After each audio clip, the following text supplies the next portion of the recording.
শিক্ষা ও গবেষণার মাধ্যমে নিরাপদ ও নারী শিক্ষার্থী বান্ধব ক্যাম্পাস, কার্যকর ডাকসু ও আন্তর্জাতিক পরিসরে বিশ্ববিদ্যালয়ের সম্পৃক্ততা সহ 10 দফা অঙ্গীকারের নির্বাচনী ইশতেহার ঘোষণা করেছে ছাত্রদল সমর্থিত প্যানেল। এদিকে নির্বাচন কমিশন এখনও পক্ষপাতিত্ব করছে বলে অভিযোগ করেছেন শিবির, বৈষম্য বিরোধী শিক্ষার্থী সংসদের প্রার্থীরা। নূর হোসেনের রিপোর্ট। লিফলেট হাতে ভোটারদের কাছে ডাকসু নির্বাচনের প্রার্থীরা ভোট চাওয়ার পাশাপাশি দিচ্ছেন নানা প্রতিশ্রুতি।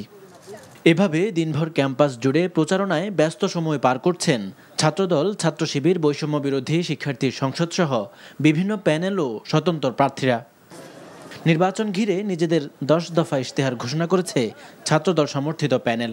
বিশ্ববিদ্যালয়কে একটি পূর্ণাঙ্গ আবাসিক বিশ্ববিদ্যালয় হিসেবে গড়ে তোলার জন্য প্রয়োজনীয় উদ্যোগের অংশ হিসেবে নতুন হল নির্মাণের দ্রুত ব্যবস্থা গ্রহণ, যেন ভর্তির দিন থেকেই প্রতিটি শিক্ষার্থীর জন্য একটি সিট ও একটি পড়ার টেবিল নিশ্চিত করা সম্ভব হবে।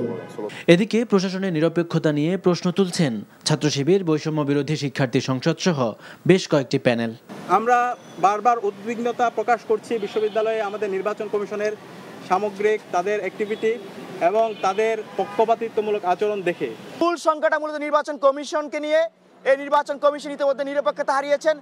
শিক্ষার্থীরা আশঙ্কা করছে আসন্ন ডাকসু নির্বাচন সুষ্ঠু হয় কিনা সেই বিষয়টি নিয়ে। ভোটের দিন বিশ্ববিদ্যালয়ে প্রবেশ পথে সেনা সদস্যদের উপস্থিতির সিদ্ধান্তের বিষয়ে ব্যাখ্যা দিয়েছেন চিফ রিটার্নিং কর্মকর্তা। সেনাবাহিনীর সাথে যোগাযোগ করার আমাদের দরকার নাই তো এখন, তারা তো অলরেডি স্ট্রাইকিং ফোর্স হিসাবে কাজ করতেছে বিভিন্ন বাহিনীর সাথে। পরিকল্পনার কথা আমরা বলেছি, যখন আমরা তাদের প্রয়োজন মনে করব সেটা বিশ্ববিদ্যালয়কে আমরা রিকোয়ারমেন্ট দিব, তখন বিশ্ববিদ্যালয় সেটা ব্যবস্থা করব। নির্বাচনে সর্বোচ্চ নিরপেক্ষতা বজায় রাখার আশ্বাসও দিয়েছে নির্বাচন কমিশন। Noor Hossain, NTV news, Dhaka. Bundle থাকলে প্রতি সেনমানিতে টাকা বাঁচবে। বিকাশ সেনমানি বান্ডেল কিনে জিতুন প্রতি লেনদেনে।